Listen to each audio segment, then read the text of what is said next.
Good afternoon, Cal Poly. Good afternoon, yeah.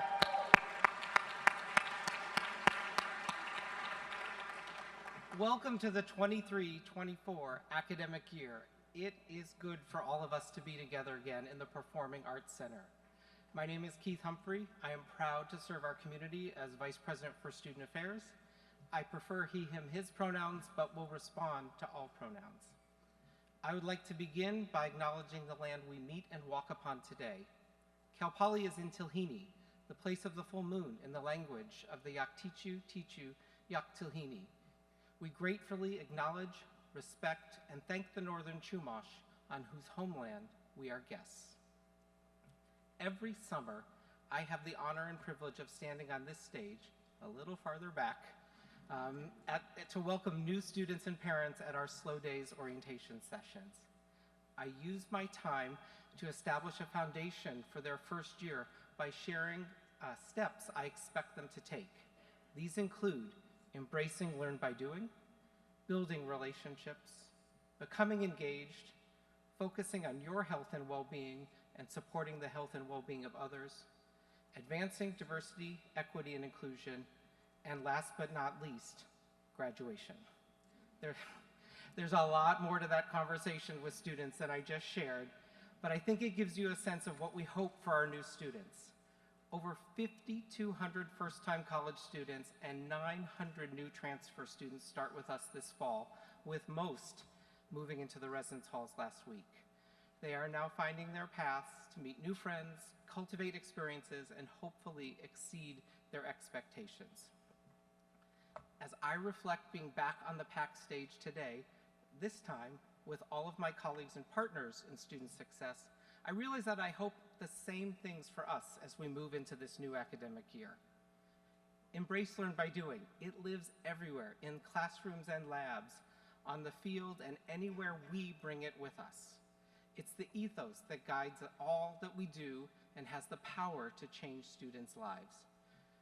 At the core, we are all educators for our students and for each other. So don't miss those learn by doing opportunities when they present themselves. Build relationships. We are far better together when we know each other, understand each other's goals, and now know how each of us contributes to student success. We depend upon each other, and our students depend on us coming together. So let's make sure those relationships are strong. Become engaged. Cal Poly is becoming more diverse, and I believe we have a moral imperative to transform the way we deliver learn by doing that more effectively meets students where they are at and where they need to go. President Armstrong will talk about many of the strategies today and how they connect with the vision and future of our institution. Let us work together to make them stronger by welcoming critical conversations with each other. When we are engaged, I believe we are making Cal Poly more vibrant and valued. For example, this fall, my team in Student Affairs is offering a new way for first-time students to become more engaged. It's called Paths, and you'll begin to hear more about it in the coming weeks. Paths is a digital learning tool in Cal Poly Now that connects students with intentional learning experiences outside the classroom, like finding community, serving off campus, and adopting well-being practices. The skills students acquire not only support their academic pursuits, they set them up for lifelong success in whatever they put their hearts and minds into achieving. Like all of you, I believe our students can be the next round of change agents the world needs. Focus on health and well-being. This is my favorite part of the presentation for students because I stand up on the stage and talk with them about alcohol, drugs, and sex in front of their parents. It's a special moment. I tease them a little bit by letting them know we're going to be providing their parents and supporters a lengthy list of questions to ask their students about alcohol, drugs, and their sex life on their car rides home from Slow Days. For some reason, the students just don't seem to get it. I'm still trying to figure it out, so if anybody has any advice, we'll talk at the reception. You can be certain that I won't be doing that today, nor will I be asking you to focus on the same things. But part of being a collective community of colleagues means that we are looking out for the health and well-being of our peers. And I can think of no better gift to your coworkers than for you to demonstrate that level of care. Advancing diversity, equity, and inclusion. This fall, I will move into my 12th year at Cal Poly, and I'm proud of how far we have come around this work as a collective community. I can see a visible difference in who our students, faculty, and staff are compared to when I first set foot on this campus. Every one of us should be proud of that work. And while we find ways to amplify our past successes, we must push ourselves to embrace aspects of diversity, equity, and inclusion that truly create a community and sense of belonging for all of us. I challenge us to move beyond what is convenient and comfortable. Our students are counting on us to lead the way. That final expectation was graduation, and while this does not apply to most of us, some of you are pulling double duty as students, and I applaud your efforts. So the best thing I can offer the rest of you is that we will have plenty of opportunities for you to volunteer and work at one of our 6 commencement ceremonies this June. You will get to go to experience the outcome of our collective hard work, and you will get a $50 bookstore gift card, right? So it is never too late to sign up, never too early to sign up. Okay, at last year's Convocation, I opened with a poem by Audre Lorde, where the poet talked about it having rained for 5 days. And then in January, the rains came in oversized amounts. So I am very cautious about the words I am choosing to use today. Because if my words could bring that rain, I am going to use them to bring something else very, very special. So before we move on to the next speaker, remember this. Life is a mystery. Everyone must stand alone. I'm reading the rest because now you know why I'm not on tour with her. I may be young at heart, but you know what I'm saying. I was not ready for the fall. You're spinning round and round. Don't think of yesterday. You know what you've got to do. Get into the groove. You're a superstar. Yes, that's what you are. I know it. Let's make it a great year, Cal Poly, and thank you.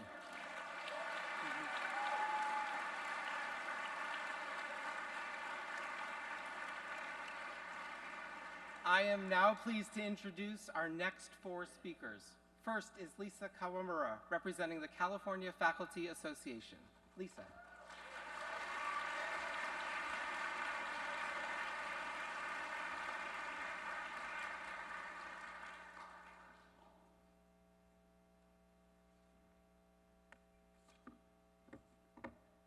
Good afternoon, everybody. Are you there? All right.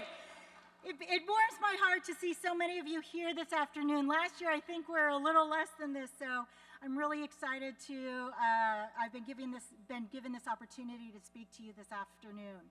My name is Lisa Kawamura, and I proudly serve you as the president of your faculty union, the California Faculty Association San Luis Obispo chapter.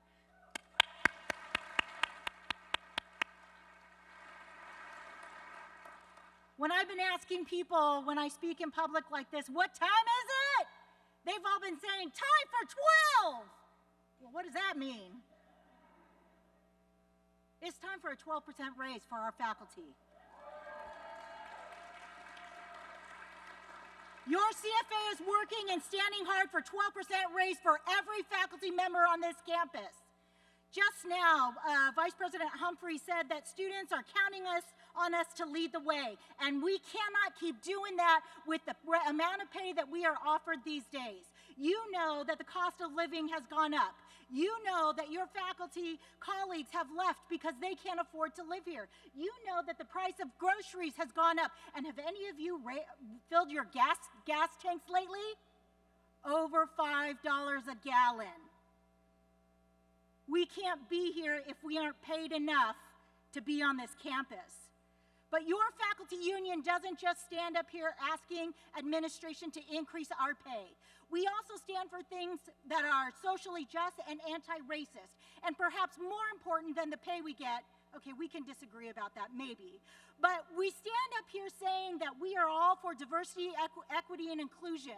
But we cannot do that if we are not socially just and anti-racist in our approach. That is why we stand in front of you here today.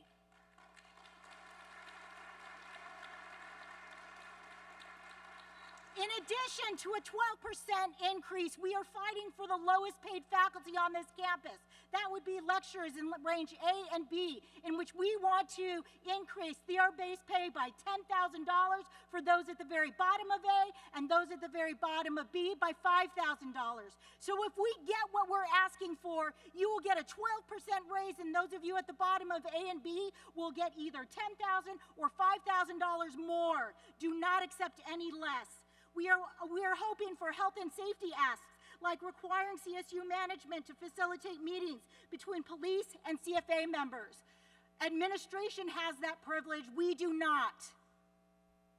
We are also looking to provide safe restrooms and changing rooms for queer and transgender faculty and designated lactation spaces for our students and our faculty. That costs them virtually nothing. The bathroom down the hallway from my office in hallway 36, they ripped off the sign that said women and they put up a sign that said restroom. Not a difficult ask. The CSU trustees said no. Workload. How many of you have been here more than 1 year? How many of you have seen your class caps increase every year? 26 years, folks, I've been here, and my course caps have gone up. We want to have some sort of minimum course cap standards to address workload creep. We need to have paid time for lecturers to be paid for, full-time lecturers to be paid for the work they do in service and research. You all know that your lecturers are no longer just people who teach the basic class. They are getting Fulbright scholarships, they are doing research, increasing the visibility of this university, and they need to be recognized for it. We are also, thank you. We are also asking for paid leave, for paid family leave. For those of you that are welcoming new children into your lives, you get 30 days of leave. We are asking 1 term in the semester schools and 2 terms for us here at the quarter schools. That is not even anything close to the 6 months that many countries have throughout the world. We also want to add 5 days for catastrophically for immediate family members to take off to care for people within our midst. You all know what that's like after we had the huge outbreak of COVID and how many of us had to take care of family members that weren't just a brand new child. Look, we are also increasing, the CSU just voted 12 to 5 to increase student tuition by 6% for the next 5 years. That's right. Administration has realized raises up to 29%. And faculty were not given their raise last year because there was no money left. And this was after the governor assured us that by fulfilling our complete and total ask for budget in the CSU, that there was still money available for that 3% faculty increase in raise. And it never saw the light of day. Do not be fooled by the chancellor's inaccurate message, whether it was the video or the written letter that you received. They never promised us 12%. The best they did, well, they told us 4, then that was pulled off the table, then they promised us 5, and that's where we stand now. I have some exciting words to announce to you all, which I'm sure none of you have heard yet. We have moved out of the stage in the bargaining process, out of mediation, and we are formally in the process that we call fact-finding. That means that we will have a fact finder look at all the facts that CFA has presented to them for the reasons to justify your 12% raise, which isn't even going to come close to putting us to the cost of living. They will investigate all of those claims that we are making in our demands and hopefully find for us. The CSU management will have their opportunity to present their facts also, but in the years that I have been here at Cal Poly, CFA has never lost a fact-finding battle, and I don't anticipate that to happen this year.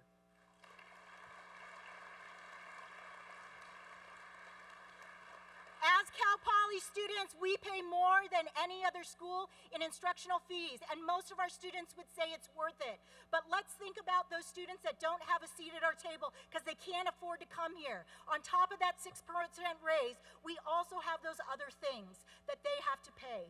And I know President Armstrong, every time he gets up or every time he sees me, he says, I know faculty need more money. And I'll say it now, and I've said it again. President Armstrong, I know and I know I can trust you to be our advocates at the administrative level to say, our professors are worth it. What time is it? What time is it? Thank you.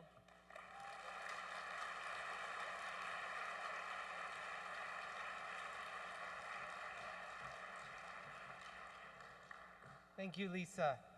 Next, we have Tom Randall, representing the CSU Employees Union. Tom.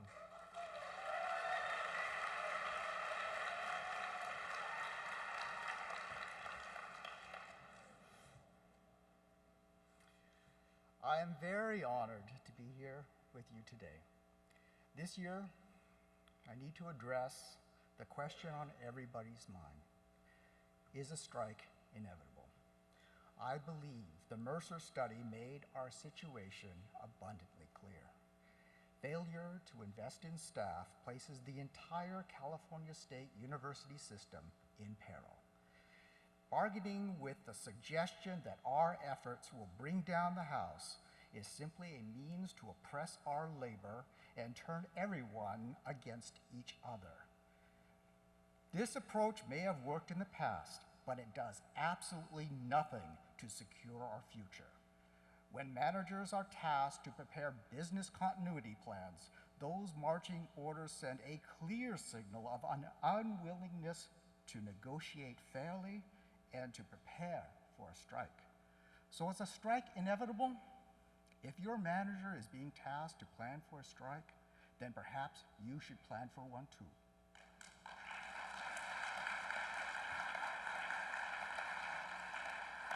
And it's not because we want a strike. It's because we are invested in this system. We are invested in our students, and we want both to succeed.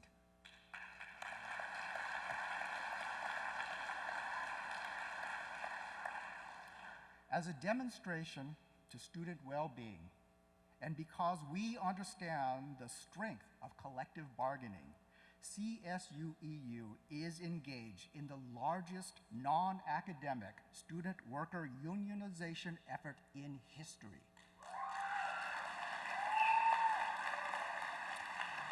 If you work with student assistants, offer them the opportunity to sign a union authorization card and become part of that history. I was a student here. I know many other employees here who were students, and staff will stand with students to hold the system accountable.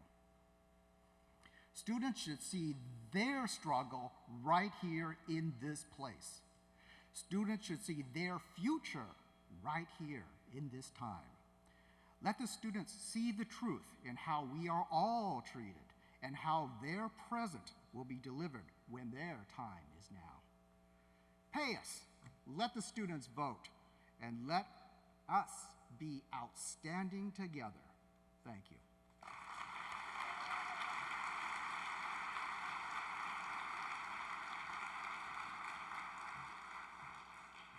Thank you, Tom. Next is ASI President and Environmental Management and Protection Major, Sam Andrews. Sam.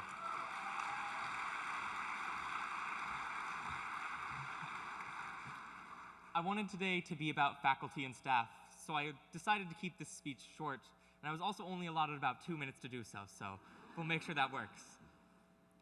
For the majority of my time as a student, I was a terrible student. I was disinterested in the material, distracting to others, and disruptive to learning. Now I am an engaged and high-performing honor student representing the entire student body at a prestigious university. Clearly, I'm not the student who I once was, but I can't make the claim that I never was that student. So when I was offered the opportunity to speak today, I couldn't help but ask, what meaningful words can I say to those who've dedicated their lives to educating others who might respond with disrespect? I thought back to what inspired my metamorphosis in the first place. At the end of my sophomore year of high school, I realized that I needed to change my path. So I applied to a new school, which had an accelerated curriculum and a focus on depth of learning over breadth. But when I started there, I was met with a level of responsibility that I'd never held before, and I wasn't sure if I could flip a switch to suddenly become independent. Luckily, I didn't have to. Together, my classmates and I investigated problems with no preset answer, so I didn't feel the need to have them immediately. In class, our teachers joined us to investigate challenges from every perspective, so I felt safe to explore and fail. Learning became an adventure, and it was one that I loved. Cal Poly has been my ideal home to continue learning because it offers incredible support for this kind of intellectual exploration combined with the opportunities of a world-class higher education program. Learning like this has changed my life, so I say with confidence that you are the caliber of educators who can and do change lives. From the entire student body, I want to directly recognize that you are the very reason we can call ourselves students. The reason that we learn here, that we can graduate into the world with qualified confidence, but that's not all. And my role as me, I want to speak for the students who have not yet had the chance to learn this way. Push for us to explore questions with no answers, open space for us to fail, and show us that our world can always become more interesting and exciting than it is now. It's in this search for education beyond knowledge alone where teachers and mentors guide us forward into lives of fulfillment and personal success. Thank you.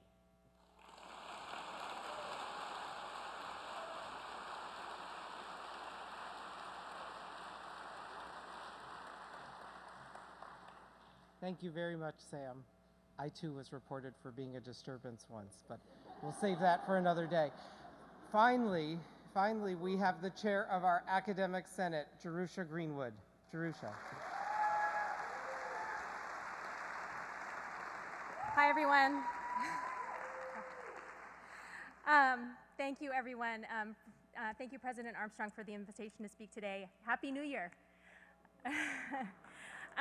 For those of you who don't know me, I'm a professor in the Experience Industry Management Department in cafes in the College of Agriculture, Food, and Environmental Sciences, and I am delighted to serve as your 23-24 Academic Senate Chair. But I do want to acknowledge that it has been a rough few years, and a lot of us are still in recovery mode. Burnout for some of us just feels like normal now. We might feel like we don't have time for ourselves, and when we do, it's hard not to think about all of the stuff we have to do. So today, I'd like to talk about leisure. Leisure is a foundational concept in my field. However, it is often associated with the opposite of work and found in a society that is founded somewhat on a puritanical work ethic. That is a statement rife with moral undertones. How many of us have felt guilty for not filling our time productively, even though we're tired and burned out? In the words of Tricia Hersey, author of Rest as Resistance, a manifesto, productivity should not look like exhaustion. And the concept of work-life balance emerged as a wellness-oriented pushback against the stress and unhealthy lifestyles that we cause with our overwork. But how well we do work-life balance has slowly become a metric for how successful we are at, for lack of a better word, adulting. Imagine the scales of justice, but instead of justice and guilty and innocent, the scales are work and life. And if one is heavier than the other, well, you know, you've got some self-work that you need to do. Obviously, there are problems with this concept, and the most important of which is that work and life are not mutually exclusive. My work supports my life, it supports my family, it supports my leisure. And for some of us, the cost of life is so high that one job simply isn't enough, and it requires multiple jobs ever impinging on the balance of those scales. Shout out to those of you with a side hustle. There are some real structural issues surrounding the reasons why finding balance can be impossible, and I'm not going to be able to solve that in a 2-minute speech. But I do want to talk about something that we can all do as individuals to help create space for ourselves to resist burnout and create a higher quality of life within those intersecting work-life spaces. I want to talk about self-care. I don't mean self-care as a verb. As Dr. Pooja Lakshman said in her book, Real Self-Care, crystals, cleanses, and bubble baths not included. Self-care is a noun, and we often forget to ask ourselves whether the choices we make about how we spend our time and resources include our own self-care. Of course, doing so requires risky things, like setting boundaries and creating priorities. Nora Roberts often spoke about juggling glass and plastic bottles together in the air. Our top priorities should be in the glass bottles. Our lower priorities should be in the plastic ones. We can define the contents of those bottles. We have the power to do so. And once we do, we know which we can let fall because they'll bounce. They're in the plastic bottles. But we also know which ones we need to keep in the air, because if we drop them, they'll break. To quote Tricia Hersey again, "You were not born just to center your existence on work and labor. You were born to heal, to grow, to be a part of service to your community and yourself, to practice, to experiment, to create, to have space, to dream, and to connect. What we do for our leisure can be about how and when we care for ourselves and those parts of our lives that are contained in those glass bottles. I hope you take some time in the coming weeks to reflect on the contents of your bottles and engage in some real self-care. On behalf of the Academic Senate, here's to a really great year.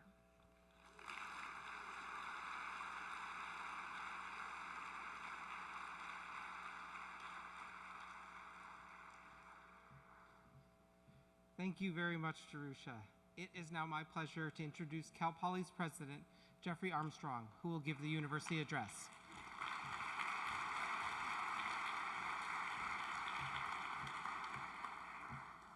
Thank you, Keith, and thank you, Jerusha, Sam, Tom, and Lisa for your remarks. Well, good afternoon, everyone. Welcome. It's great to see you all here today. I'd like to say a special welcome to all our new faculty and staff. As I stated to the students in a packed stadium last Friday night, thank you for choosing Cal Poly. And a special early congratulations to all our award recipients down front. Well done. Thank you. Let's give them a big round of applause.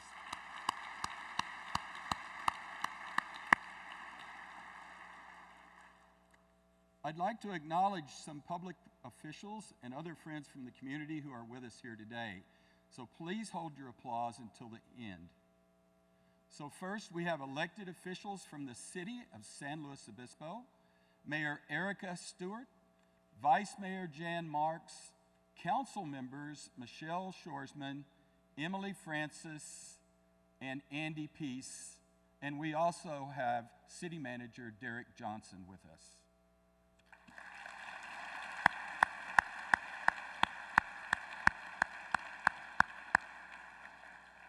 From the County of San Luis Obispo, we're delighted to have the 4th District Supervisor, Jimmy Paulding, and also our County Administrative Officer, John Nylon. Let's give them a big round of applause.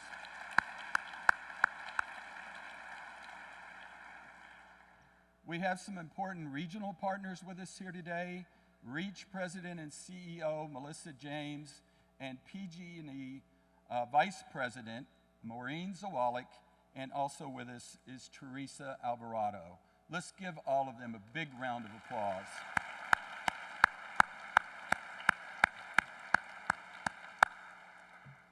Finally, over to my left and to your right, I'd like to thank my wife Sharon for her unwavering support. We're both privileged and fortunate to serve Cal Poly. Thank you, Sharon.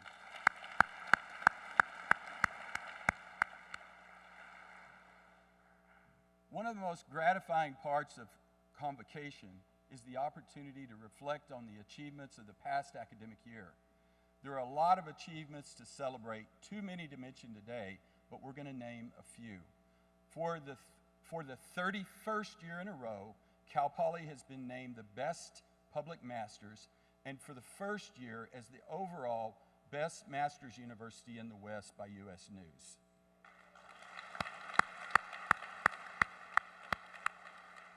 I think it's noteworthy to note that we ranked #1 for most innovative, #1 as the best school in the West for veterans, and the #5 best undergraduate engineering program for master's universities in the United States.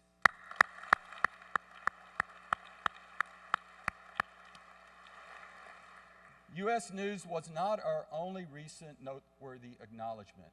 This year, Money Magazine changed its system for ranking all universities across the U.S. They switched it to go to an unranked group of stars, 5-star, 4.5-star, etc. They had three criteria: quality of education, think of grad rates, Pell student achievement, affordability, and student outcomes. So think about student outcomes as being success of our alumni, how they're doing even 10 years out. So Cal Poly was included in the 5-star group, the highest ranking among 34 public and private universities. Out of those 34, only 14 universities were public. So that, I think, deserves a big round of applause.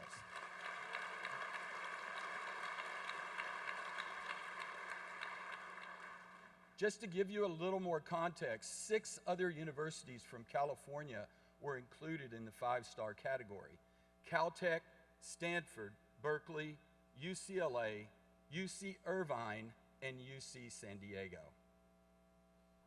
I want to turn next to mention a few accomplishments by our students, faculty, and staff.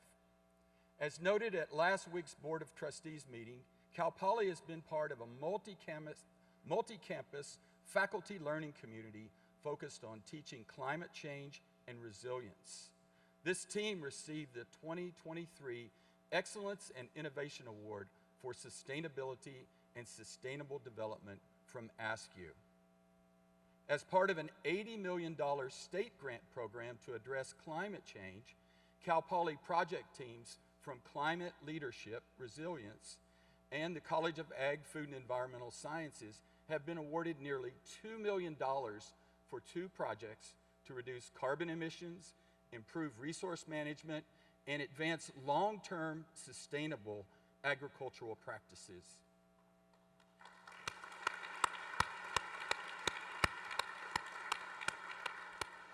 In student affairs, Career Services announced the results of their annual poll of recent graduates, and the results are again outstanding.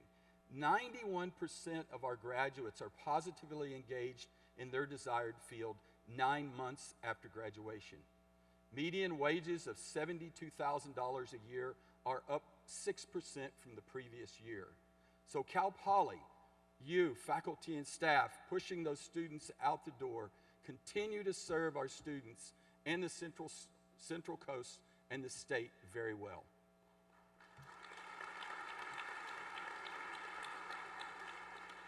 We often talk about national championships in sports, but Cal Poly's concrete canoe team won its 7th national championship in the last 13 years, the most winning team in the history of concrete canoe. Amazing. Nobody else even close. Amy Fleischer, Liz Thompson, and Helene Finger from the College of Engineering have been selected as 2023 Society of Women Engineer Award recipients for their significant contribution to the promotion of gender diversity and inclusion in STEM. In addition, civil engineering master's student Isabel Chavez and aerospace engineering senior Peyton Porter also will be recognized for their outstanding contributions. SWE really rocks at Cal Poly. Let's give them a big round of applause.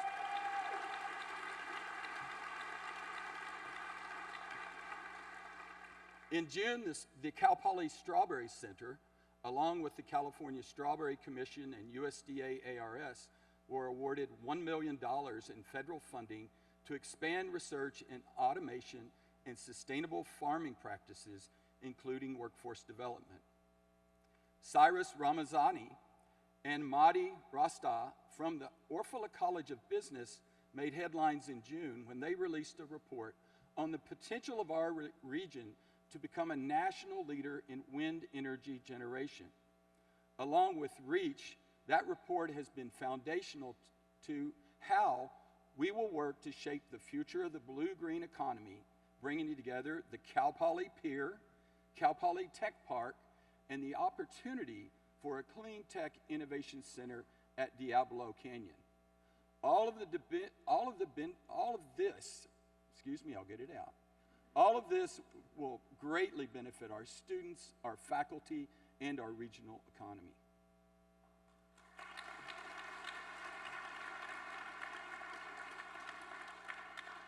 Danielle Bello, a fourth-year political science student, will serve as Cal Poly's 2023 representative to the Panetta Institute Congressional Leadership Program.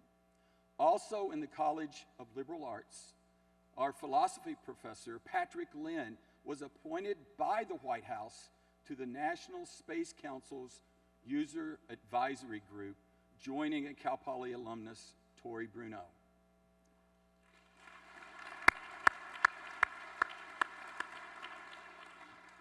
In the College of Architecture and Environmental Design, architectural engineering is celebrating their 75th anniversary this fall. And the college was recently included in a list of the top 10 architecture programs worldwide, the only undergraduate program from the United States to make this list. Let's give them a big round of applause.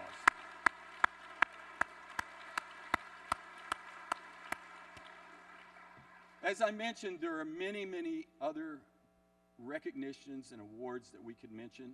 We thank you for all that you do, but there is one more that I do want to mention that is extremely important and near and dear to my heart, and I know it's dear to you as well. Just at the close of last academic year, the CSU Board of Trustees approved Cal Poly's request, which was in turn requested by Bill and Linda Frost, to rename the College of Science and Mathematics in honor of Phil and Tina Bailey. You know Phil is here, he's right up front. Let's pause and take a moment to recognize Phil and remember Tina. In true Phil Bailey fashion, I won't yell at Phil, the college's new official name is the Philip and Christina Bailey College of Science and Mathematics.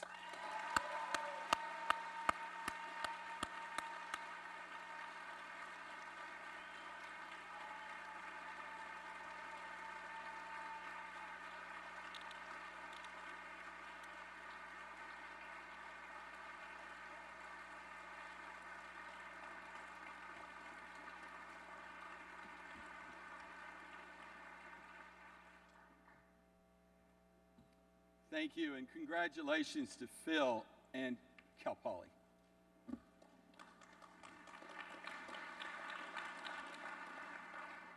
There are a number of issues that we're paying special attention to this year.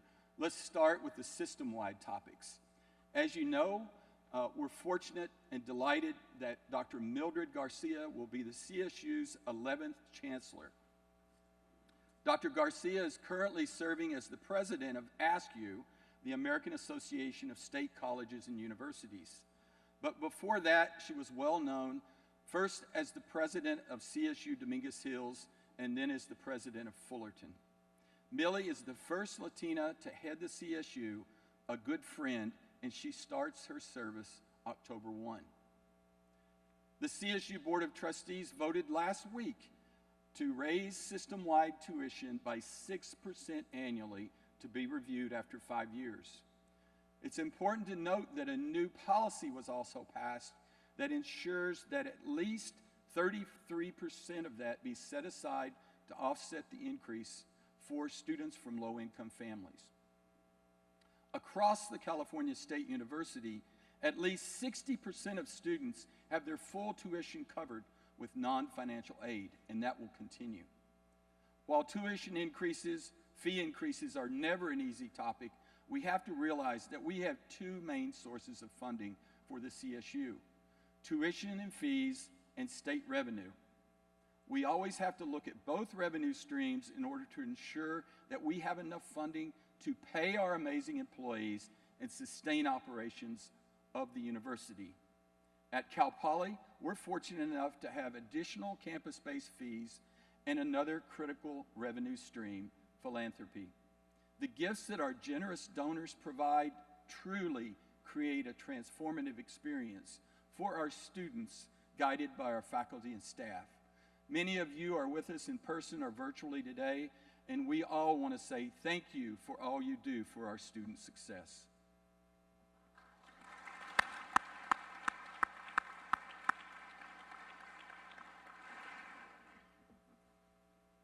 Before I move on to Cal Poly issues, I want to comment on the economic impact that Cal Poly has on the Central Coast,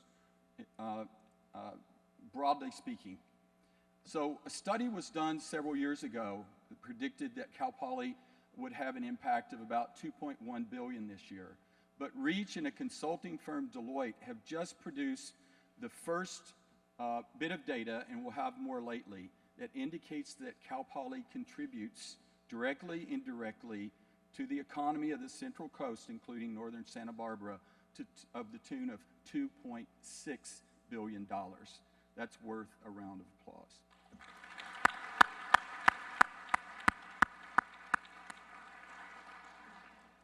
Let's next talk about our incoming class. We continue to experience high demand and record numbers of applications, more than 73,000 for the class that starts just last week and classes on Thursday. Given that strong demand, we must find ways to serve more of these excellent applicants. Our goal is to serve the state and the Central Coast. Moreover, we desire to better reflect California in the demographics of our students and employees. This incoming class, Cal Poly, is the most diverse class in the history of our institution, with a near record GPA. This year's incoming class is 28% students who identify as Hispanic Latino. That's up from 18% just a few years ago, 5 years ago. Consequently, we're on the cusp of becoming an Hispanic serving institution and thus better reflecting the state we serve. The Office of Diversity and Inclusion will be hosting a symposium on the path to HSI status on October 17th. And again, we want to emphasize two things: Hispanic serving, and that we must serve all of our students. Now, Cal Poly has managed to remain a bargain to many of our students in California who are fortunate enough that they do not require financial assistance. However, for those who need financial assistance, we've been thousands of dollars more expensive after financial aid, particularly than the University of California. With this in mind, let's go back to that 5-star group, those 14 universities that were amongst that group. We have the highest net cost of attendance of any of the 14 universities. The good news is that we're steadily reversing that trend and enabling more and more students to be able to travel to this destination campus. Last year, thanks to the college-based fee and continued implementation of the Cal Poly Opportunity Fee, and due to other amounts of funding, other sources of funding, we were able to increase financial aid by over $8 million.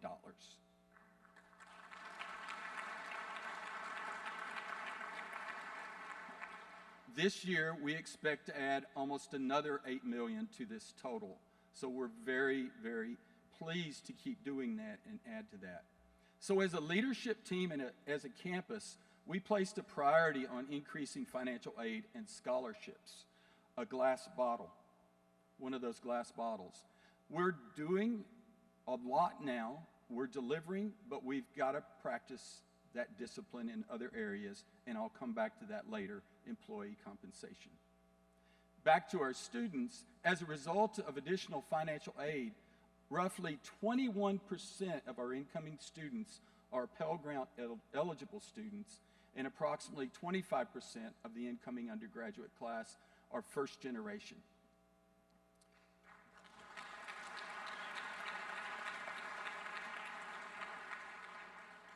This year will mark the largest number of students with an expected family contribution EFC of 0 to attend Cal Poly.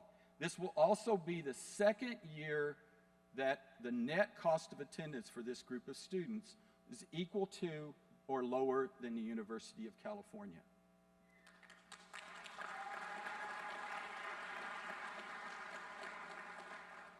We're also increasing financial aid through non-traditional sources. Housing will be adding another $1 million in financial aid to bring that total up to $3.6 million. Food insecurity will also see additional resources from Cal Poly and the Cal Poly Corporation to support our Basic Needs Mustang Meal Share program.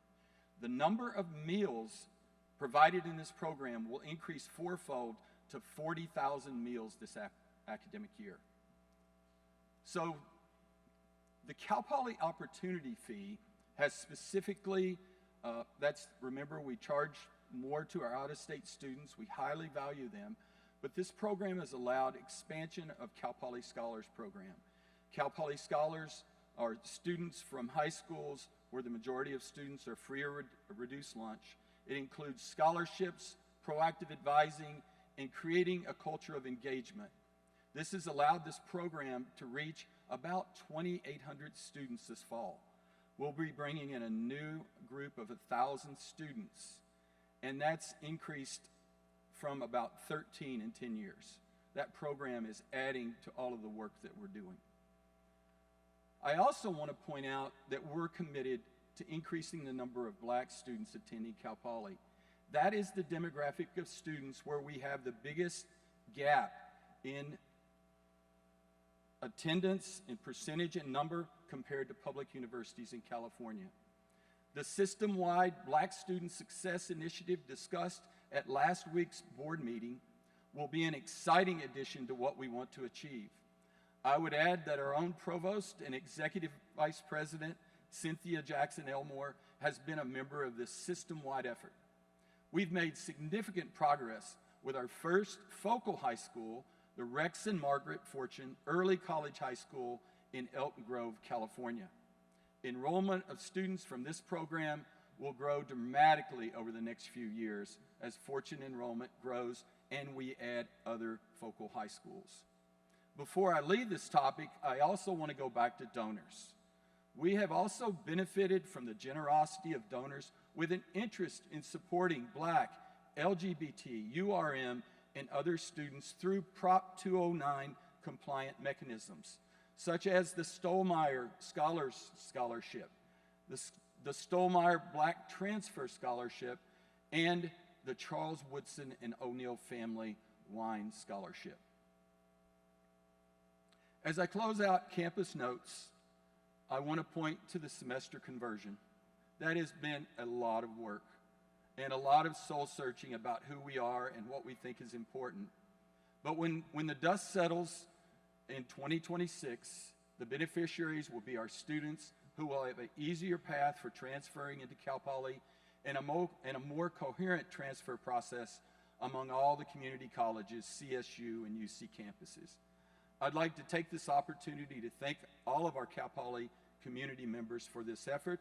Specifically, I want to thank Provost Jackson Elmore and Professor Rachel Fern Flores, as well as the large team of folks working with them for their leadership on quarter to semester conversion. And let's include shared governance in that. Let's give everyone a big round of applause.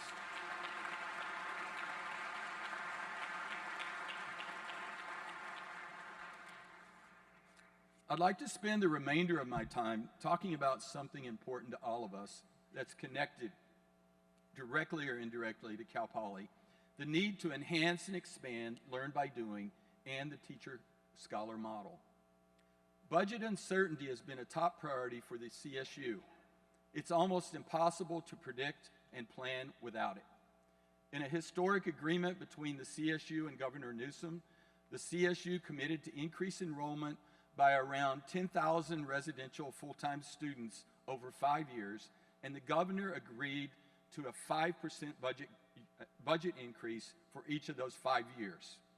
With this budget certainty and the newly approved CSU tuition policy and the ongoing implementation of our college-based fee increase, we can now plan for growth. The good news is that Cal Poly needs to grow as there's robust demand from excellent applicants and top-level employers looking for those graduates who are ready day one. In addition, for the CSU to grow, Cal Poly has to grow. There are limited pathways for the CSU to grow overall enrollment that do not involve our participation, that do not involve Cal Poly's participation. So we are well positioned to enroll, retain, and graduate more students that better reflect California. However, I don't have to tell you there are several obstacles. First, like the CSU, we need funding predictability. Second, we need to hire additional faculty and staff to serve the students we have currently and those that we plan to add. Third, we don't have the physical capacity to grow headcount by much right away. We need more beds for students, classrooms, offices, labs, dining facilities, cultural spaces, co-curricular spaces, and other activities. So in a way, we have a complementary problem, the CSU and Cal Poly. The CSU needs to grow enrollment, and we're able to grow.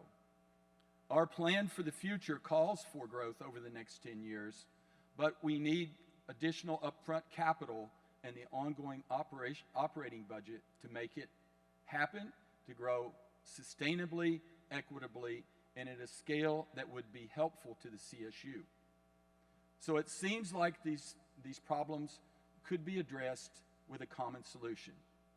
I'm pleased to tell you that the CSU has enthusiastically supported our plan to grow enrollment and expand and enhance Learn by Doing in the teacher-scholar model.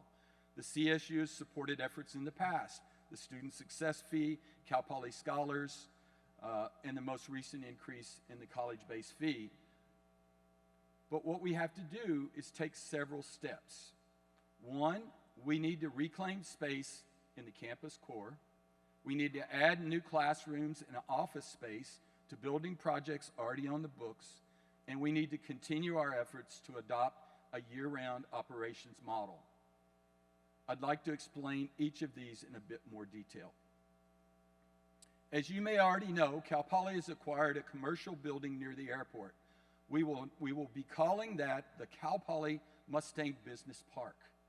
We will be renovating and preparing the space at that location over the next year, and we plan to relocate some staff who can do their work from that off-campus location.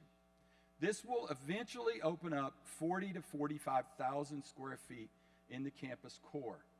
We expect to have about 12,000 of that square footage repurposed for fall of '24.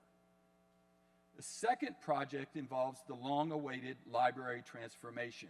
As you know, this is underway. When the work of the library is complete and the staff and collections all relocate back to the library, that will open up about 17,000 square feet in the campus core that can be repurposed for academic use and student success. We also want to add to building projects. University Housing is already planning to add at least 3,000 new beds through new construction starting in 2026. Additional capital investment in these projects will allow our amazing facilities team to add classrooms and office spaces to this space. The same is also true for a second building project. I'm very pleased to be able to share with you today that a generous supporter has pledged $20 million as a lead donation to create a new Student Success Center.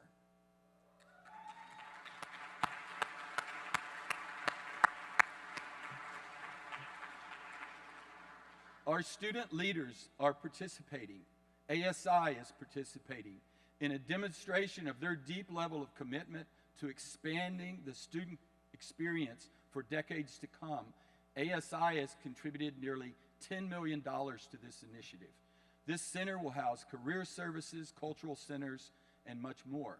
Again, additional capital investment to this project will allow us to add classrooms, office space, and much more. Both these projects and the Cal Poly Mustang Business Park are excellent examples of how the CSU is willing to partner with Cal Poly into leveraging existing initiatives to make them even more impactful. Think of the Frost Center, how the CSU helped with that facility. I want to digress a moment since we're talking about physical changes to campus and mention a few other projects. The John Madden Football Center is under construction. Construction continues on the Comerford Tennis Pavilion, and especially important, faculty and staff housing is scheduled to begin construction next year down on the corner of Grand and Slack with occupancy by fall of '25. And today I can announce that the Cal Poly Corporation will be partnering with a local financial institution to provide mortgage assistance program with the goal of helping new employees purchase these on-campus homes with no down payment and no private mortgage insurance.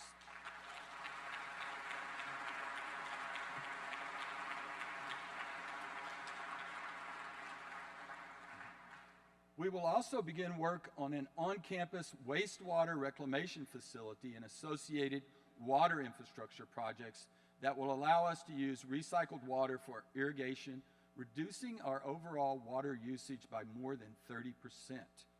Moreover,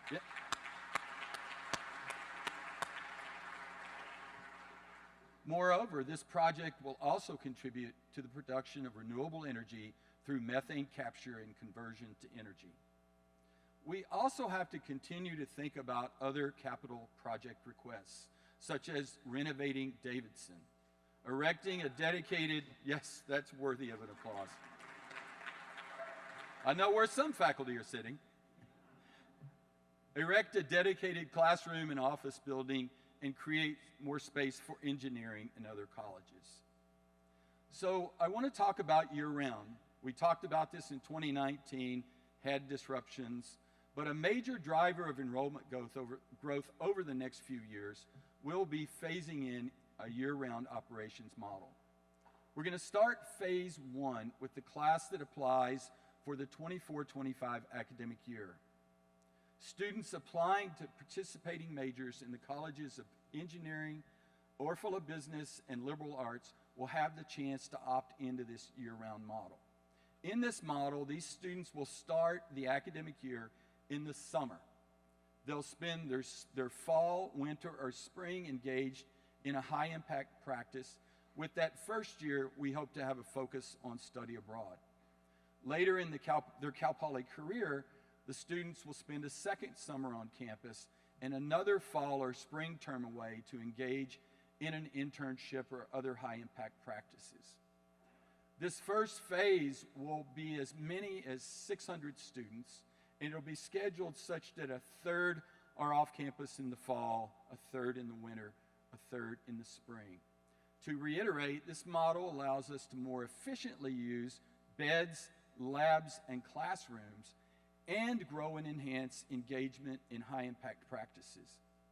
The engagement of high-impact practices, equitable access to high-impact practices is as important as, if not more important than, enrollment growth. I'd like Cal Poly to be a university where every student participates in at least one high-impact practice, whether that be studying abroad, internship, service learning, undergraduate, master's research, or others. In order to ensure that participation is equitable, a generous anonymous donor has agreed to provide $300,000 annually for students with financial need to encourage their participation in study abroad. That deserves a big round of applause.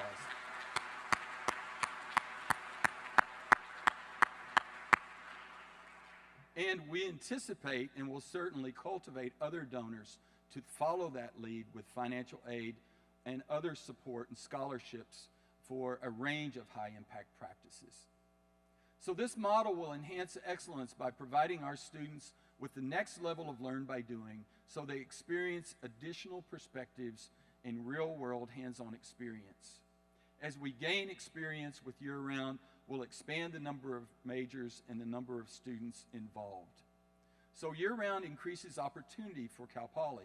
By expanding our summer enrollment in classes, we increase headcount during the summer beyond the annual headcount during that regular academic year. With new availability of beds, labs, and classrooms, we can be more efficient in our use of facilities year-round. So I do want to mention, speaking of beds, student housing, and sustainability, I want our community partners to know that we plan to monitor enrollment growth in available beds on and off campus to make sure that we continue to house an increasing percentage of students on campus and make sure that it is sustainable. This fall, we're housing more than ever on campus, 8,800 students. I think, Dr. Humphrey, it's actually 8,801. This is the highest number and the highest percentage, almost 40%, living on campus in our history. So our phased multi-year approach to growth must be carefully linked to expanding and enhancing the teacher-scholar model. This will take learn by doing to an entirely new level. This will also help Cal Poly achieve our Graduation Initiative 2025 goals. Most importantly, continuing our trajectory to increase graduation rates and eliminating equity gaps in graduation rates. Consequently, we need to start as soon as possible in hiring faculty for 24-25. Why do we need to do this? Well, we need to start now, as it takes time, but there are 4 main reasons why we need to move. We need to better serve the current population of students. Number 2, we want to enhance the teacher-scholar model. Number 3, we need to cover the inefficiencies of startup during the first 2 to 3 years of year-round as we grow required attendance during the summer. And fourth, it will enhance our transition from quarters to semesters. It's important to note that we will be hiring faculty with off-duty terms that match the students, some with the summer off, as the case is now, and some will be coupled with fall, winter, or spring as their off-duty. But I would emphasize, we would never force current faculty to opt to be away fall, winter, or spring unless they volunteer to do so. Faculty will continue to have the ability to offer classes during off-term, and that would be off-term for additional compensation. We're, of course, going to hire additional staff and make other investments in year-round, and we also have to look at the related needs, but we don't have to move so quickly. The other area where we need to move quickly is in strategic enrollment management, in really communicating and marketing to the students as we move forward. Now, we know there are many, many details related to logistics, shared governance, promotion, and tenure that we have to work out.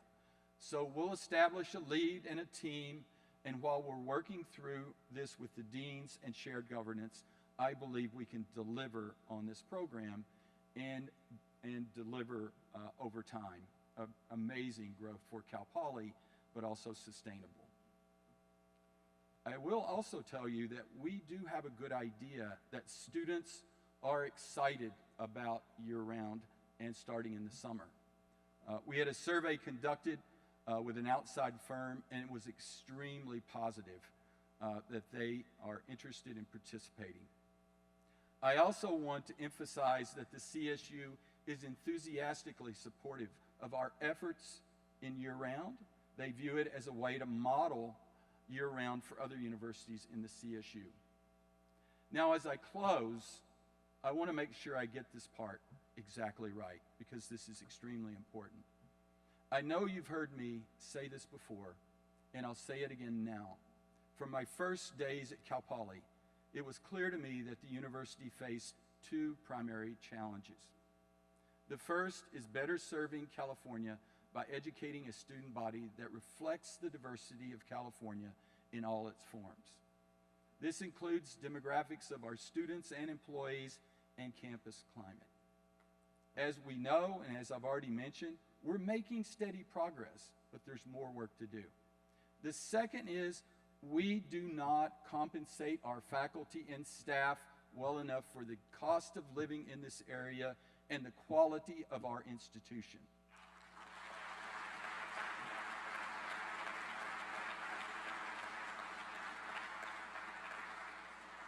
And I think everyone would agree that both of those have increased in the past few years. This is also documented by faculty salary studies during CBF, system-wide studies of staff and faculty, and it was stressed at the last board meeting by Interim Chancellor Kester. Our faculty and staff deserve compensation commensurate to our campus stature and the cost of living here.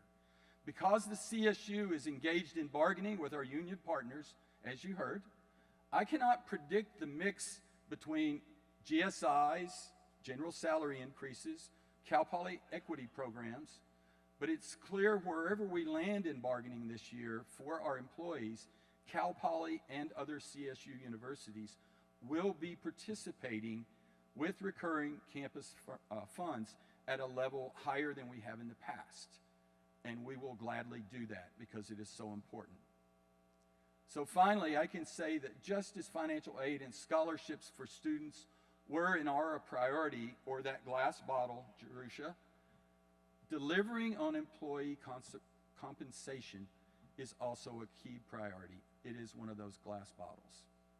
So I just want you to know that Cal Poly is positioned well to move forward.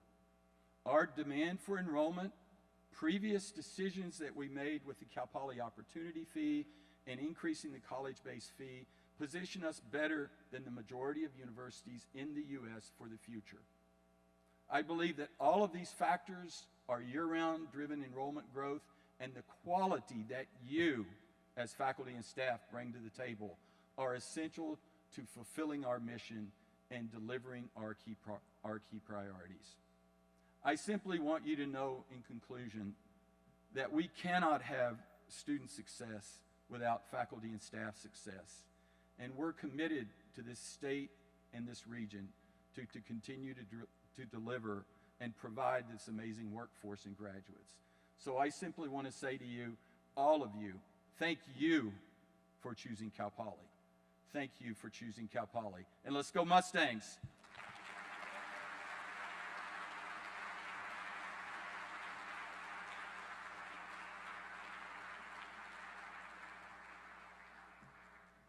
Thank you, President Armstrong. I understand that San Luis Obispo County Supervisor Dawn Ortiz-Legg is with us, so we want to recognize Dawn and welcome her.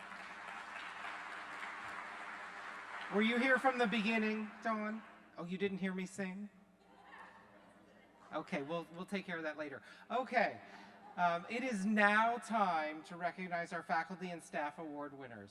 I am pleased to introduce Provost and Executive Vice President for Academic Affairs, Cynthia Jackson Elmore, and President Jeffrey Armstrong, who will congratulate each of the awardees. The Provost has some opening remarks.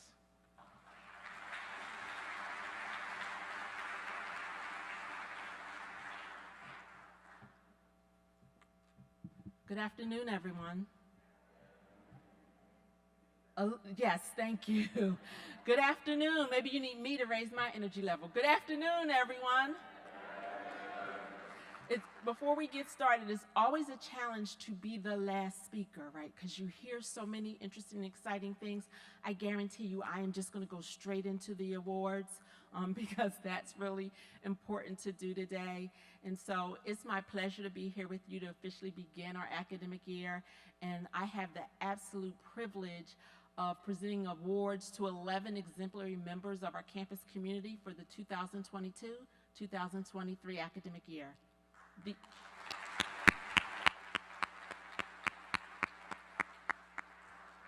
These individuals have all been nominated by their peers, colleagues, and in the case of the Distinguished Teaching Award and Outstanding Faculty Advisor Award, their students.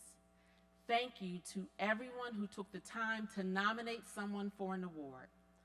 At this point in time, I would like to make sure that you realize our first award is going to be the Distinguished Scholarship Awards. our 3 awardees will receive an award that reads, "In recognition of your research, scholarship, and creative activities, contributions to knowledge and the student experience, mentoring, and your commitment to learn by doing." The first recipient that I would like to invite to the stage is Dr. Carlos Flores.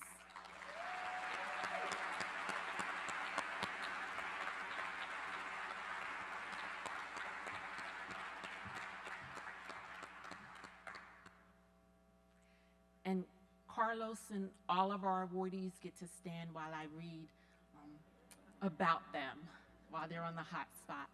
So Carlos Flores' econometric work has raised the profile of the Orfalea College of Business and Cal Poly internationally in his 10 years at the university. The field of econometrics uses statistical methods and economic theory to estimate causal effects, model economic relationships, and test economic hypotheses. The core set of tools he uses earned the 2021 Nobel Prize in Economic Sciences.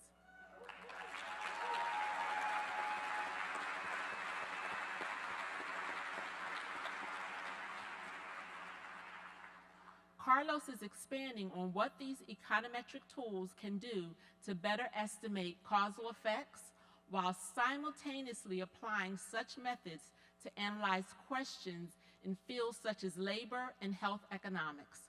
Across his career, results of Carlos' work have been published in top economic journals. He also co-authored a book with his former doctoral student, and the research is used across the globe to better evaluate government and institutional programs. Carlos has secured grants from the National Science Foundation and the National Institutes of Health. He has collaborated in projects with the Department of Labor and the Inter-American Development Bank, which is the main source of financing for sustainable social, economic, and institutional development in Latin America and the Caribbean. These effects underscore the impact of his work outside of Cal Poly. He folds the research into courses and mentoring students. The Veracruz, Mexico native has been a part of the Beacon and summer undergraduate research programs, and one of his students earned second place in the Behavioral, Social Sciences, and Public Administration category at the 2021 CSU Research Competition.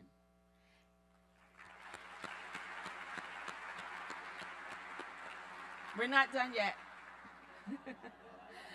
His students also have gone on to pursue doctoral programs in economics and publish in top economics journals. I know this word because I studied it. It's part of my degree. Econometrics journals. Thank you so much, Dr. Flores.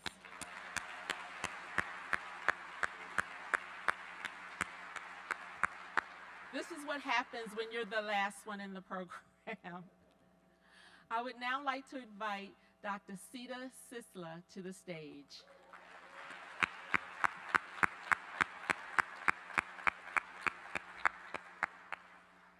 Sita Sisla is an emerging national leader in soil science who joined the College of Agriculture, Food, and Environmental Sciences as a soil ecologist in 2019.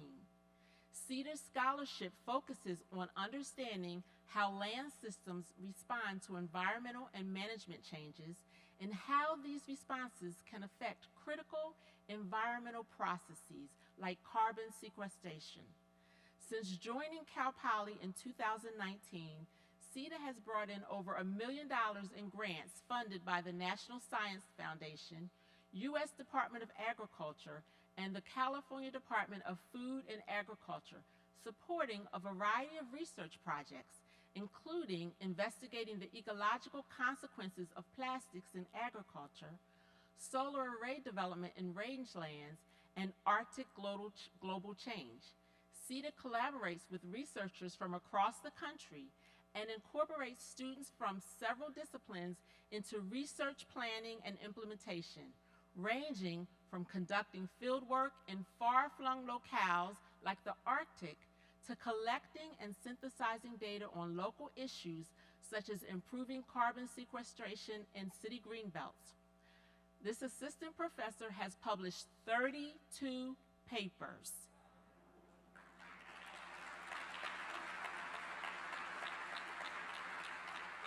About half of those as a Cal Poly faculty member and 4 with undergraduate co-authors. She is proud to encourage students to recognize that they can become active contributors to environmental science research and solutions in an era of unprecedented change. Congratulations, Dr. Sisler.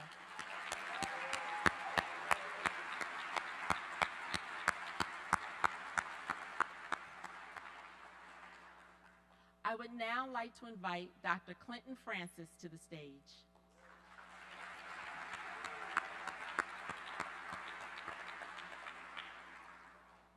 Since his arrival at Cal Poly in 2013, Clinton Francis has made a name for himself as an international leader in sensory ecology. He has earned $3 million in grants from the National Science Foundation, National Park Service, and NASA for studies of the impact of man-made sounds and street and building illumination on avian songbirds.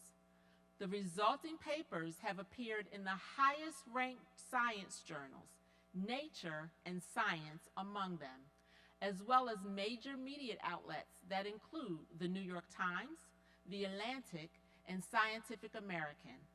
In addition, he received the Alexander von Humboldt Foundation Research Fellowship to work with avian researchers in Germany during his sabbatical.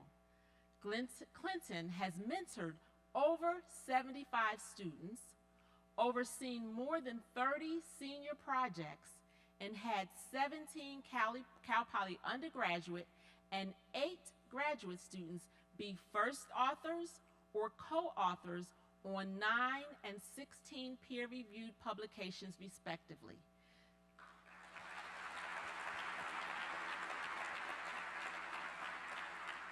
That student work has been recognized at dozens of regional, national, and international conferences, and 15 of his undergraduate co-authors have gone on to graduate school. He is currently working with a postdoctoral fellow and has had several visiting researchers from abroad, confirming the national and international draw that his work elicits. Congratulations, Dr. Francis.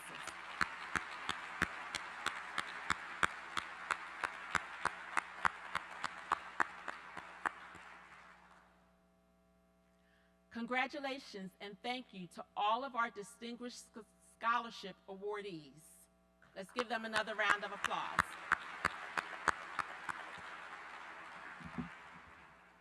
We will now recognize the Distinguished Teaching Award recipients, who will receive awards that read, in recognition of your excellence in teaching, contributions to student engagement and achievement, innovative instruction, and commitment to student success.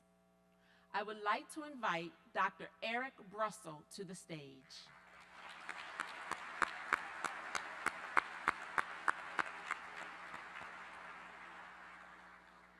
In Professor Brussel's mathematics courses, students are inspired by his passion for the field and his desire to help them truly understand the concepts and larger implications of the lessons. Eric is, quote, not only extremely dedicated to his content, but in sharing the joy that his field brings him with all of his students, one student nominator wrote. Eric demonstrates high-level problems that mathematicians are currently trying to solve, encourages students to solve problems collaboratively, and makes sure that they properly understand concepts and builds an environment in which asking larger questions is emphasized.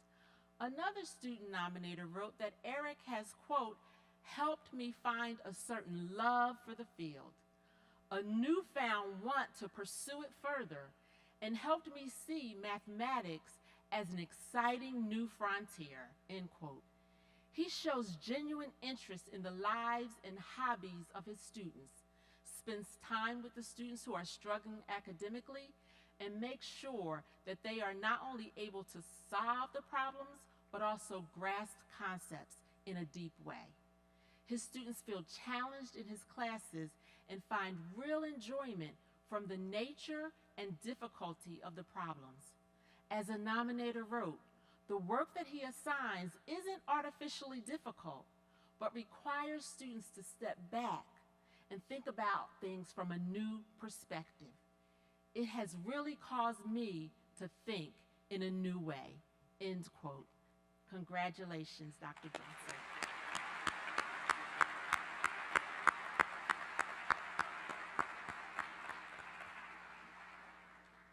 I would now like to invite Dr. Scott Egan to the stage.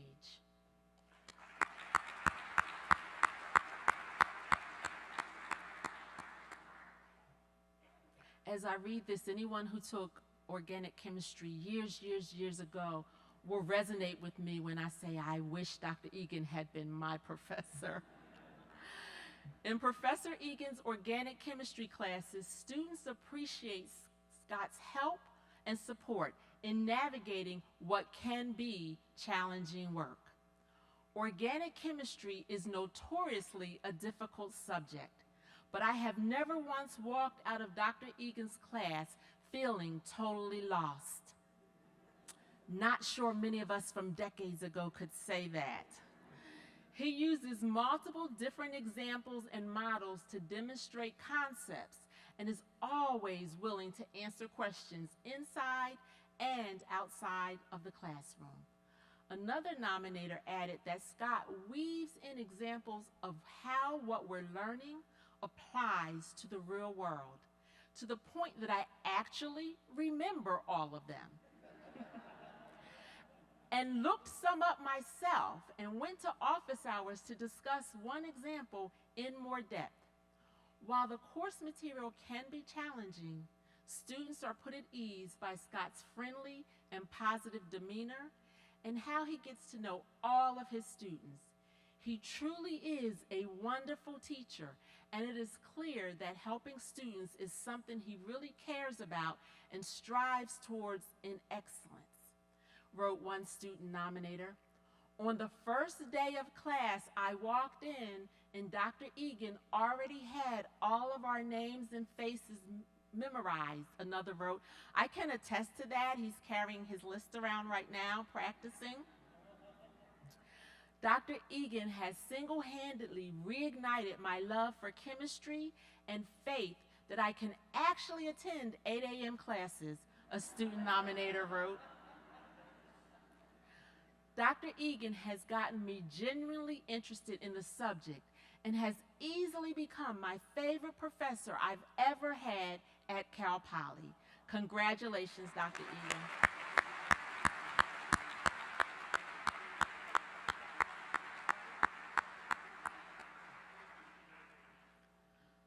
I would like to invite Dr. Emily Riles to the stage.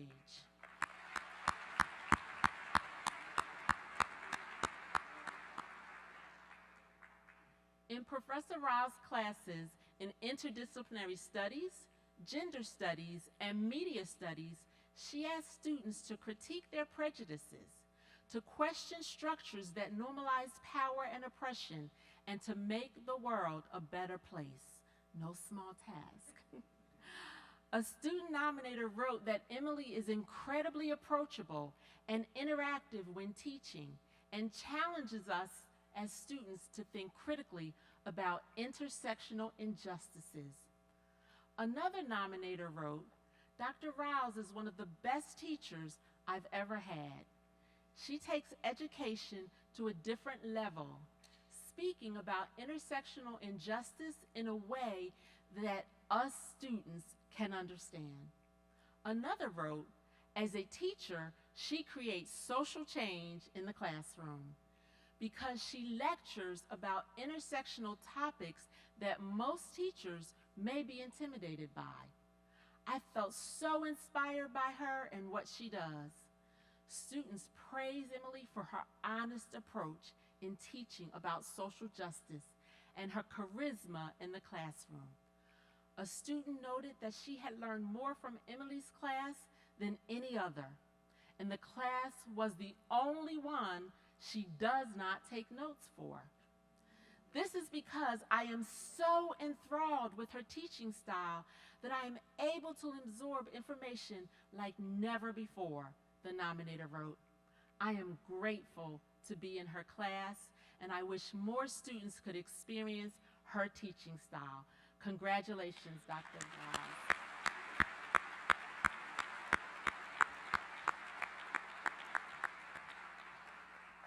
Congratulations, and thank you again to all of our distinguished teaching awardees. One more round of applause for them.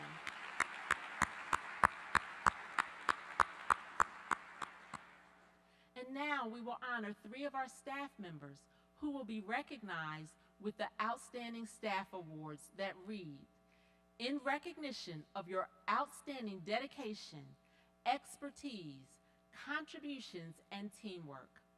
I am also happy to share that all 3 of our Outstanding Staff Awardees are Cal Poly alumni.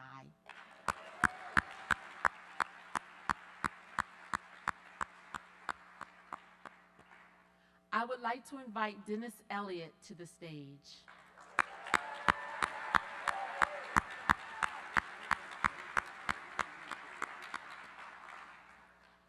Dennis Elliott, Emeritus Executive Director of Facilities Operations, Facilities Management and Development, is recognized on campus and beyond as a transformational leader. For more than 35 years, his expertise has been critical to the construction and commissioning of new buildings and utility systems, energy and water conservation programs, renewable energy projects, zero waste programs, and the Campus Climate Action Plan. Dennis helped found and still mentors Cal Poly's Green Campus program of student peer educators, and serves on the Academic Senate Sustainability Committee and chairs the Campus Sustainability Advisory Committee. You notice it said emeritus, but we're having a hard time letting Dennis move on.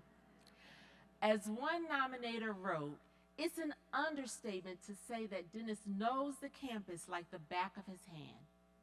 He knows every heat exchanger, pump, fan, and electrical subpanel on campus. Under his leadership, Cal Poly earned the Association for the Advancement of Sustainability in Higher Education Gold rating and is one of the most energy and resource-efficient campuses in the state, winning 35 awards for innovative energy efficiency and sustainability design. It is not an exaggeration to say that Dennis has saved Cal Poly millions of dollars over the course of his career, wrote a colleague. Another said, in my 40 years as a faculty member, I can't think of another person who has been as transformational for an institution as Dennis Elliott. Congratulations, Dennis.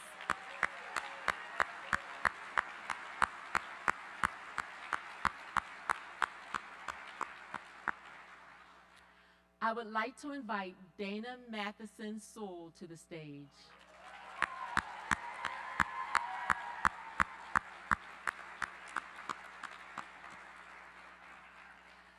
Dana Matheson Sewell, Director of Presidential Events and Protocol for the Office of the President, is highly regarded by her colleagues. She consistently displays selfless dedication and loyalty to doing whatever it takes to benefit Cal Poly. One nominator wrote, I cannot think of a more energetic or genuine representative of Cal Poly pride than Dana. A respected professional in every aspect of her job, Dana takes initiative and finds ways to improve her performance. As a result, the Office of the President is now more efficient and productive, wrote a colleague. Dana coordinates large campus-wide events and outreach opportunities from which the entire campus community benefits.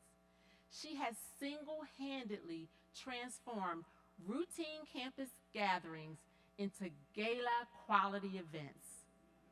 The ease with which she handles literally hundreds of dinners, receptions, and outreach efforts can only be achieved through her unparalleled efficiency and productivity, wrote another nominator.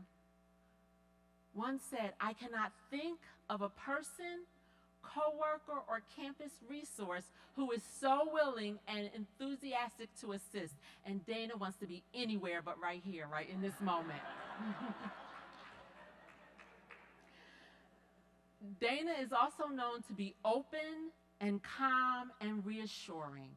She has made her role the most inclusive and user-friendly resource on campus, said a colleague. Her open and collaborative nature has allowed her to develop positive and supportive relationships throughout the campus community and beyond. Congratulations, Dana.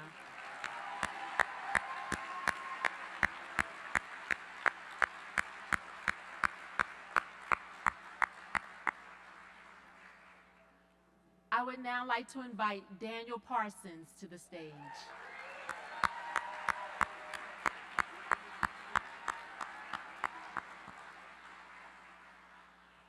Daniel Parsons is Associate Registrar in the Office of the Registrar, a manager known as much for his accessibility and helpful manner as for creating accurate and reliable reports. Daniel performs a variety of functions, but consistently prioritizes assisting his colleagues. When faculty and staff reach out with questions, Daniel drops everything, said a colleague. His priority is taking care of the people that work for him and making sure that the processes and reports that the campus depends on are available, accurate, and reliable. Another nominator said, "He is incredibly smart and absorbs information quickly. What is even more impressive, he exemplifies the ability to understand the individual personalities of our team. He knows when we need encouragement.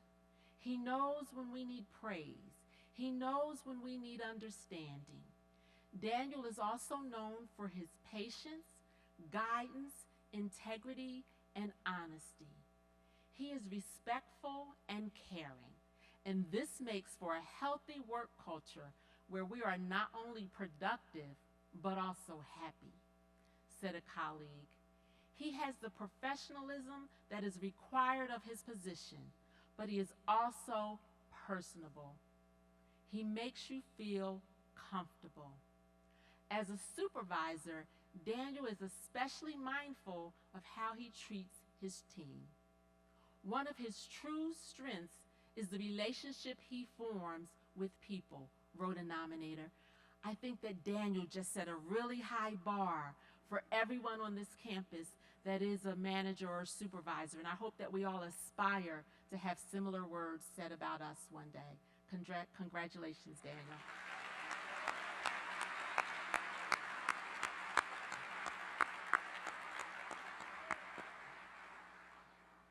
Congratulations and thank you again to all three of our outstanding staff awardees. Let's give them another round of applause.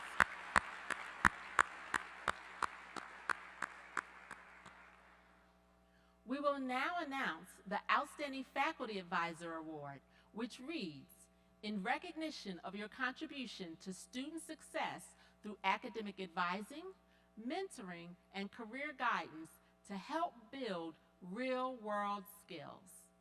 I would like to invite Dr. Aubrey Adams to the stage.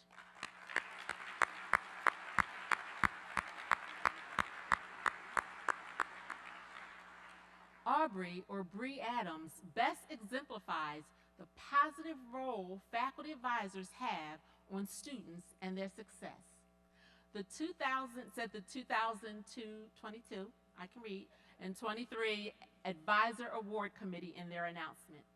Students complimented her warm, caring approach, enthusiasm, and mentorship from life-changing recommendations to the small things that include quick responses to email, queries, or just checking in. As a first-generation transfer student, coming to Cal Poly was terrifying, one wrote. Yet, the very first office hour, she made all the difference. Instantly, she inquired about my educational and personal goals. Over these past 2 years, she helped me work toward each of them. And when it was time to consider graduate studies, Aubrey allayed her fears by helping her find programs and universities, quote, fitting for me, she wrote. Another described Aubrey as someone I can feel comfortable bringing successes and challenges to. Yet another said, Dr. Bree helped to focus her ideas about graduate work after Cal Poly. Aubrey reviewed the student's statement of purpose while also sharing her own experience, advice, and feedback about programs and application processes. Aubrey helped provide points of contact and answered any and all questions I had about her experiences, including discussing faculty and research opportunities. Congratulations, Aubrey.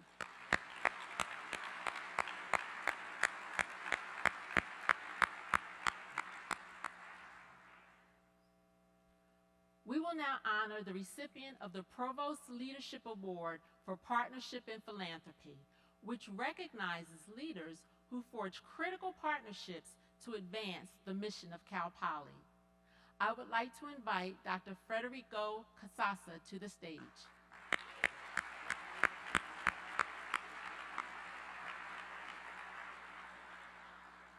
Since joining the College of Agriculture, Food, and Environmental Sciences in 2015, Federico Casasa has been a key faculty member in the Wine and Viticulture Department and an integral part of advancement efforts for the Justin and J. Lohr Center for Wine and Viticulture and the department's research program.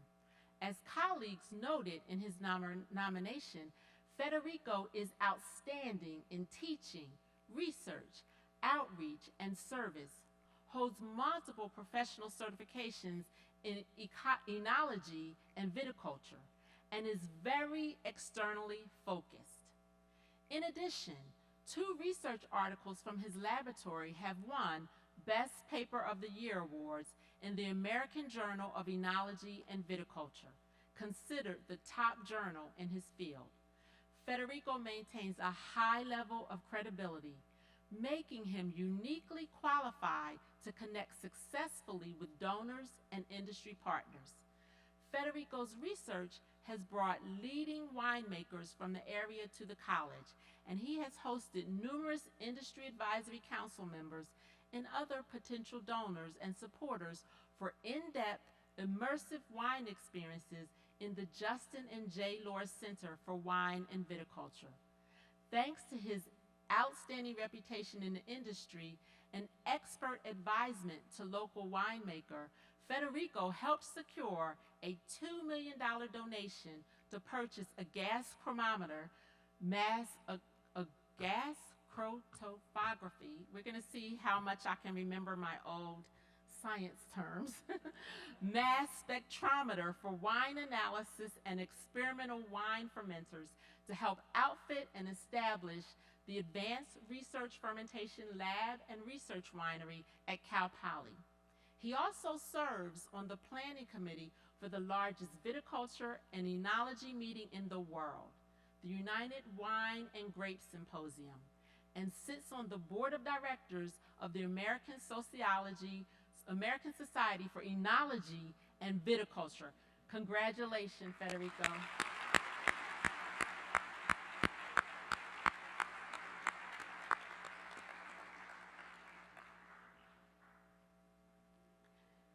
Now we will congratulate and recognize the recipients of the Learn by Doing Scholar Awards, which recognizes faculty contributions to Cal Poly's signature pedagogy of Learn by Doing. I would like to invite Dr. Jasmine Nation and Dr. Alejandra Yep to the stage.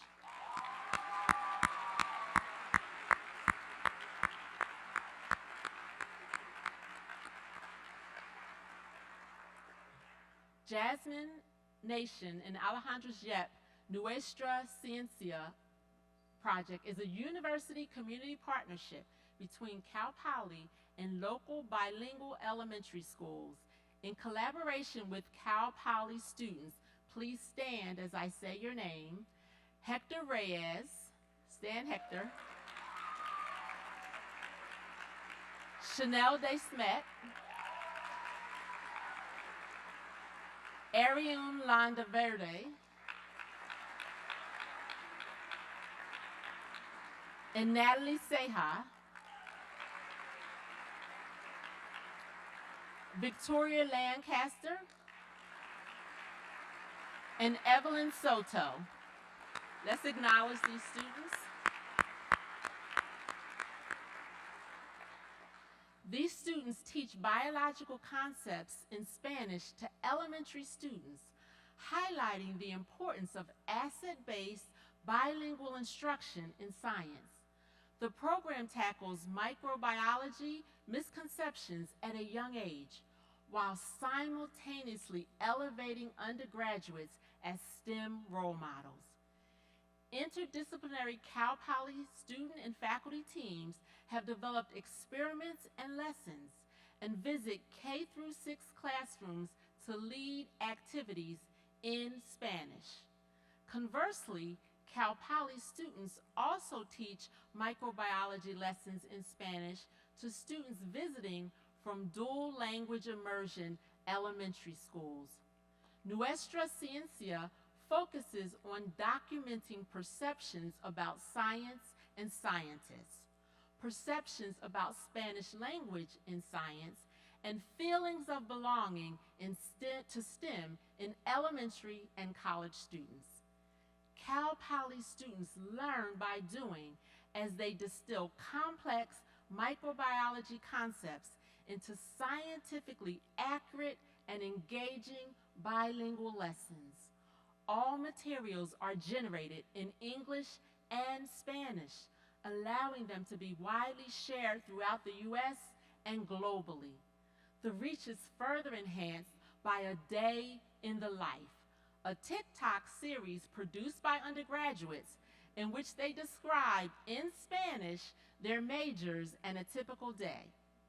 They hope to expand their reach with a new YouTube channel, Nuestra Ciencia Te Explica, featuring Cal Poly students explaining microbiology concepts. This isn't just learn by doing in action, this is real community engagement. Thank you and congratulations.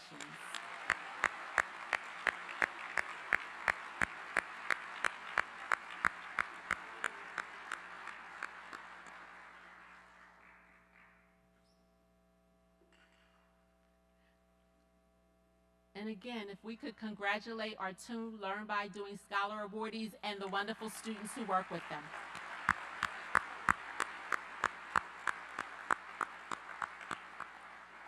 That concludes the awards portion of the ceremony today. We are fortunate to have so many talented individuals with us at Cal Poly. Congratulations again to all of our awardees. Thank you to the award committee members for their work. Thank you to everyone. I would now like to welcome back our program officiant, Vice President Humphrey, to the stage to conclude today's ceremony. And thank you all for the grace that you gave me. Good job,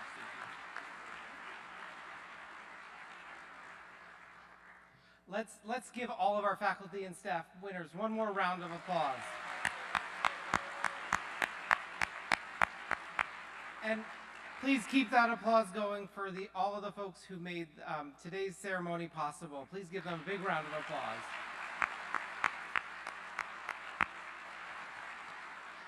As we conclude the general session of Convocation, let's remember to embrace Learn by Doing, build relationships, become engaged, focus on your health and well-being and the well-being of others, and advance diversity, equity, and inclusion. Thank you all for being here today. Please enjoy the reception that starts immediately in the lobby and reconnect with colleagues and forge new friendships. And have a wonderful academic year.